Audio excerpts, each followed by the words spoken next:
After taking the oath of office earlier this morning, Joe Biden used his opening address to call for unity and togetherness. This is America's day. This is democracy's day.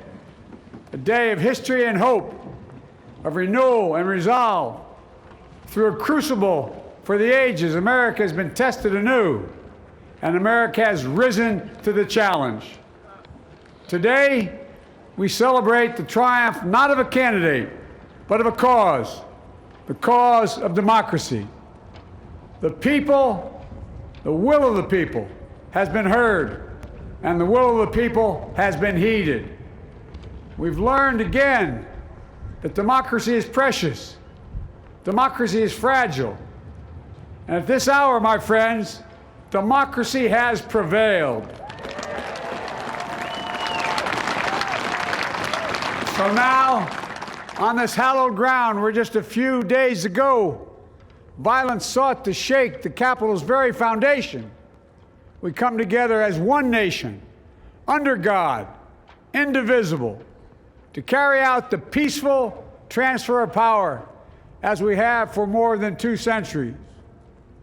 As we look ahead in our uniquely American way, restless, bold, optimistic, and set our sights on the nation we know we can be and we must be. The American story depends not on any one of us, not on some of us, but on all of us, on we, the people, who seek a more perfect union. This is a great nation. We are good people. And over the centuries, through storm and strife, in peace and in war, we've come so far, but we still have far to go. We'll press forward with speed and urgency, for we have much to do in this winter of peril and significant possibilities. Much to repair, much to restore, much to heal, much to build, and much to gain.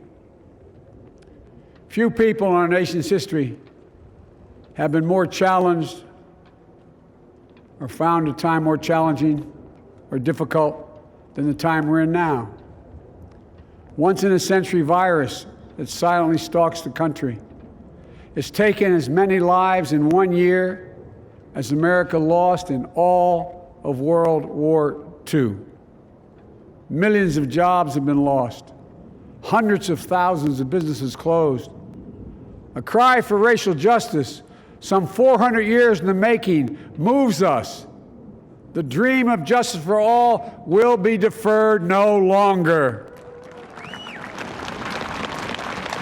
A cry for survival comes from the planet itself, a cry that can't be any more desperate or any more clear. And now, a rise of political extremism, white supremacy, domestic terrorism, that we must confront and we will defeat. To overcome these challenges, to restore the soul and secure the future of America, requires so much more than words. It requires the most elusive of all things in a democracy: unity. I promise you, we will be judged, you and I, by how we resolve these cascading crises of our era. We will rise to the occasion is the question. Will we master this rare and difficult hour?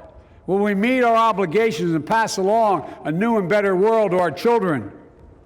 I believe we must. I'm sure you do as well. I believe we will. With purpose and resolve, we turn to those tasks of our time, sustained by faith, driven by conviction, and devoted to one another and the country we love with all our hearts. May God bless America, and may God protect our troops. Thank you, America. Now, President Joe Biden making his inaugural address, a speech that has won pretty much widespread acclaim, including from some high-profile conservative commentators in America, as being the right speech for the right time in America's history. You can catch the full version of Joe Biden's speech on iView. Well, his predecessor, Donald Trump, is now in Florida. He will be happy with one tradition that remains, which is even after you've left the White House, they still call you president. Give us a bit of analysis. Our American in Oz, Sarah James, joins us for a final time this morning. Yes. He'll be quite happy to carry that president title still, won't he? But what is there for Donald Trump next? There's a salary, there's Secret Service, but what will he actually do with some of those perks? Well, there's a lot of talk that he might even try and start his own political party, or he might try to start a media company. There are a lot of questions about that. Looming over that, shadowing that, is the fact that he is the first and only president in the United States ever to be impeached twice. And this will be coming up for a trial in the Senate. Now, Democrats have made it abundantly clear that what they would like to see is they would like to see the Senate not only find that he did this and in other words, go through with the impeachment. It's funny to talk about because they can't remove him from office. He's already gone, which is why I'm stumbling a bit. They can't remove him. He's already gone. But that what they really want to have happen is him not be able to hold office again. So there's a lot of question marks about exactly what the president will be able to do.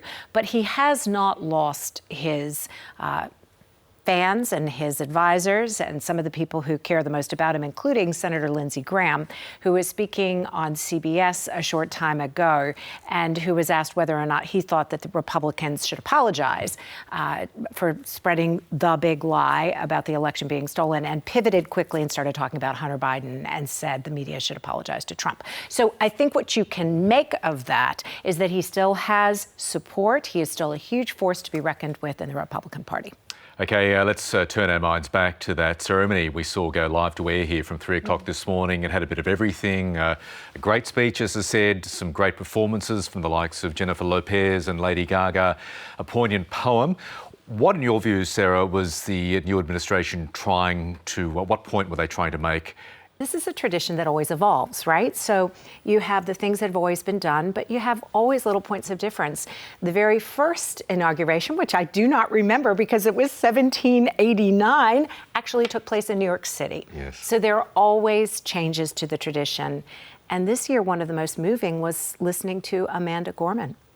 Wasn't she great? She read the official poem at the inauguration ceremony, all of 22 years old, and such presence for somebody so young. Yeah, that's exactly right. And in fact, we have a little clip of some of what she had to say. Let's take a listen. The loss we carry, a sea we must wade. We've braved the belly of the beast. We've learned that quiet isn't always peace. In the norms and notions of what just isn't always just is. And yet the dawn is hours before we knew it. Somehow we do it. Somehow we've weathered and witnessed a nation that isn't broken, but simply unfinished. We, the successors of a country and a time where a skinny black girl descended from slaves and raised by a single mother can dream of becoming president.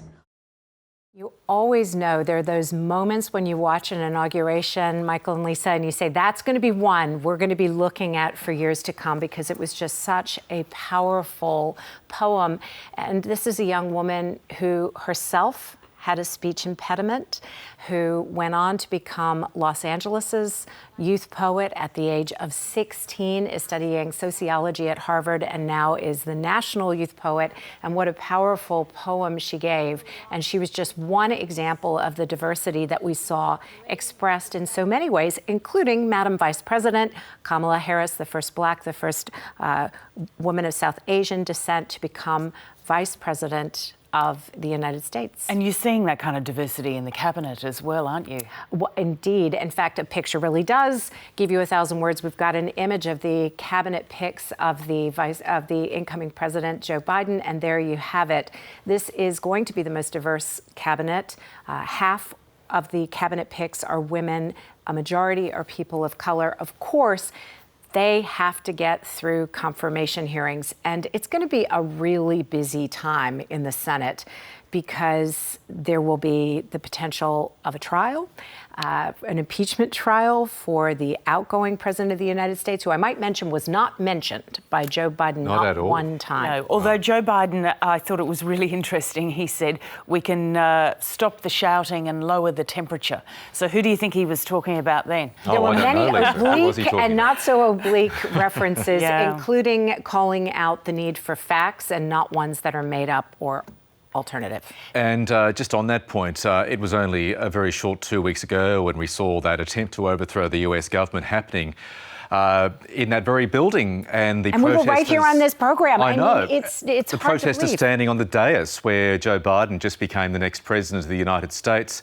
It just goes to show, and he made this point in his speech, how fragile American democracy is, but how robust it did prove to be. It is astonishing that this is part of recent history. You could hear the emotion in the speakers' voices. You could hear it in Senator Klobuchar's voice as she spoke about what had happened. She had been there. I spoke to my goddaughter, and she was talking to me about her best friend who was there, who was using her peer counseling training from college to help someone who was having a panic attack, and she was feeling a bit traumatized. And I think as this unfolded. it's really sunk in for so many Americans, the enormity of what happened there, because there's been such a busy presidency and there's been so much going on, the impeachment vote, all of that.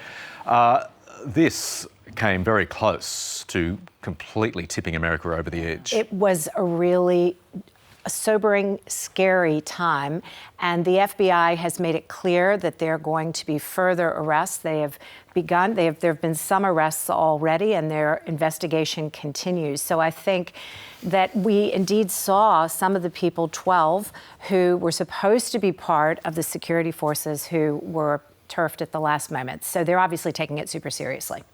And Sarah, Eugene Goodman, who was featured during that riot, also honoured today. Tell us what happened there. Yeah, well, of course, he came in with Madam Vice President Kamala Harris, and he is also going to be working in a more official capacity, as Sergeant of Arms, in the Capitol now, and there you see him walking in. We remember seeing him during that insurrection holding up his hand to the mob, and there was just this sense of, had he not directed the mob in the direction in which he did and kind of taken them away with him following him, that there were seconds to spare. It has been quite a morning, quite a program. Sarah James, always great to have you here with us. And I mean, so excited to be with the two of you who've covered so many of these. It's exciting. Well, I've been on the mall there in the cold, in the snow, but haven't ever covered it like this.